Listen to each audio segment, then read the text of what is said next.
So having immersed yourself in Chesterton and having written a biography on him, where can you get that, by the way? Is it Ignatius? That's Ignatius, yeah. What's it called? Ignatius.com.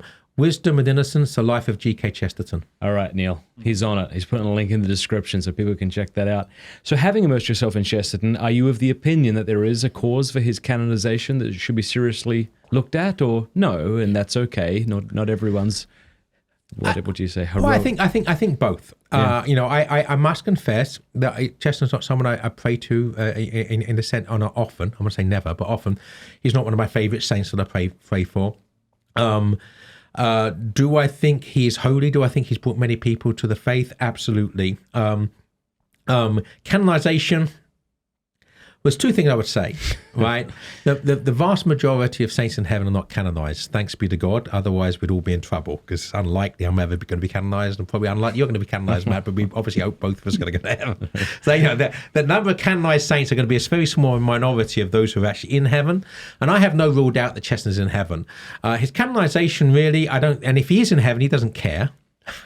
That he's not canonized. He's not canonized, right?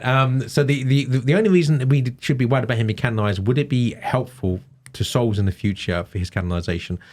And I tend to think yes, but I do think at the moment, there's some things he said that sound anti-Semitic, and there's certain moments in his life where he was very bitter, and those things taken out of context could be used as in the canonization process, devil's advocate.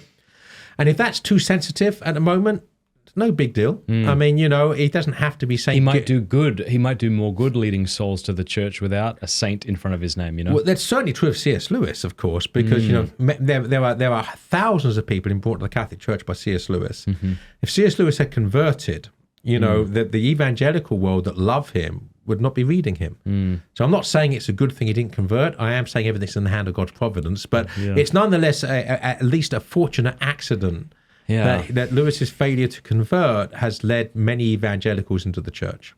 But I wonder how canonization processes will develop, given how much information we have on human beings today that we didn't from, say, 500 years ago.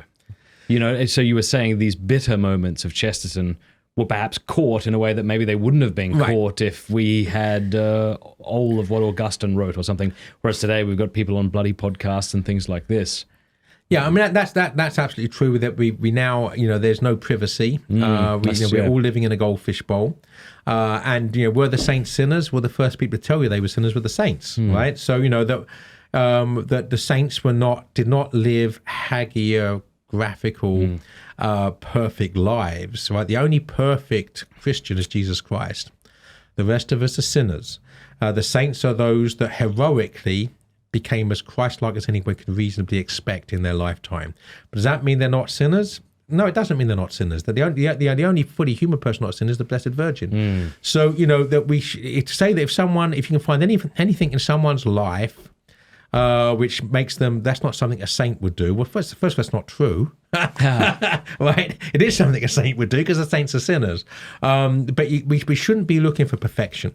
What we should be looking for is an heroic life where the person has been trying to become Christ-like themselves and trying to lead others to Christ. And that should be the criteria, And if insofar as that's not the case, then all right. If that's going to preclude Chesterton's canonization for the next century, then big deal. I mean, I think we might have been saying before we went live here that I think the key way of understanding time is to see it in God's omnipresence.